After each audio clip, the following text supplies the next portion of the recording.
ಇದೀಗ ಹೊಸದೊಂದು ವೈರಲ್ ವಿಚಾರ ಏನಪ್ಪಾ ಅಂದ್ರೆ ಬಿಗ್ ಬಾಸ್ ಪ್ರಥಮ್ ಒಳ್ಳೆ ಹುಡುಗ ಪ್ರಥಮ್ ಇದೀಗ ಒಂದು ವಿಚಾರದ ಬಗ್ಗೆ ಆಕ್ರೋಶವನ್ನ ವ್ಯಕ್ತಪಡಿಸಿದ್ದಾರೆ. ಒಂದು ದೇವಸ್ಥಾನಕ್ಕೆ ಅಂತ ಭೇಟಿ ಕೊಟ್ಟಿರ್ತಾರೆ, ಅಲ್ಲಿ ಉದ್ಘಾಟನಾ ಸಮಾರಂಭಕ್ಕೆ ಕರೆದಿರ್ತಾರೆ ಗೆಸ್ಟ್ ಆಗಿ ಅನ್ಬಿಟ್ಟು.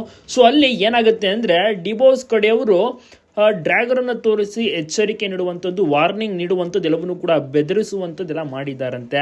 ಪ್ರಥಮ್ ಅವರಿಗೆ ಭಯಗೊಂಡು 2 ದಿವಸ ಕಂಪ್ಲೀಟ್ ಆಗಿ ಜ್ವರ ಬಂದ್ಬಿಟ್ಟಿತ್ತಂತೆ. ಇದೇ ವಿಚಾರವಾಗಿ ಈಗ ಮಾತನಾಡಿ ಆಕ್ರೋಶ ವ್ಯಕ್ತಪಡಿಸಿದ್ದಾರೆ. ನಾನು ಕಾಮಿಡಿ ಮಾಡ್ತಾ ತರಲೆ ಹಾಗೆ ಇದ್ದೀನಿ ಅಂತ ನನ್ನನ್ನು ತಮಾಷೆಯಾಗಿ ತಗೋಬೇಡಿ, ನನಗೂ ಕೂಡ ಕೋಪ ಬರುತ್ತೆ, ನಾನು ಕೂಡ ಸೀರಿಯಸ್ ಆಗಿ ತಗೋಬೋದು, ಬೇಕಾದ್ರೆ ನಾನು ಕೂಡ ಕಂಪ್ಲೇಂಟ್ ಕೊಡ್ಬೋದಾಗಿತ್ತು. ನನಗೆ ಪೊಲೀಸರು ಎಲ್ಲರೂ ಕೂಡ ಕಾಲ್ ಮಾಡಿ ಹೇಳಿದ್ರು ಕಂಪ್ಲೇಂಟ್ ಕೊಡಿ ಅಂತ, ಬಟ್ ನಾನು ಕೊಡ್ತಾ ಇಲ್ಲ. ನಿಮ್ಮ ಪಾಡಿಗೆ ನೀವಿರಿ, ನನ್ನ ಪಾಡಿಗೆ ನಾನು ಇರ್ತೀನಿ, ನನ್ನ ತಂಟೆಗೆ ಬರಬೇಡಿ, ಹಾಗೆ ಹೀಗೆ ಅಂತೆಲ್ಲ ಆಕ್ರೋಶವನ್ನ ವ್ಯಕ್ತಪಡಿಸಿದ್ದಾರೆ. ಪ್ರಥಮ್ ಅವರು ಬಿಗ್ ಬಾಸ್ ಮೂಲಕ ಸೆನ್ಸೇಷನ್ ಆದಂಥ ಪ್ರಥಮ್ ಇಲ್ಲಿಯ ತನಕ 5-6 ಸಿನಿಮಾಗಳನ್ನು ಮಾಡಿದ್ದಾರೆ, ಮುಂದೆನೂ ಕೂಡ ಒಳ್ಳೊಳ್ಳೆ ಸಿನಿಮಾಗಳನ್ನು ಮಾಡ್ತಾ ಇದ್ದಾರೆ. ಅದರ ವಿಚಾರವಾಗಿ ಓಡಾಡ್ತಾ ಇರ್ತಾರೆ, ಶೂಟಿಂಗನ್ನು ಸಹ ಮಾಡ್ತಾ ಇರ್ತಾರೆ.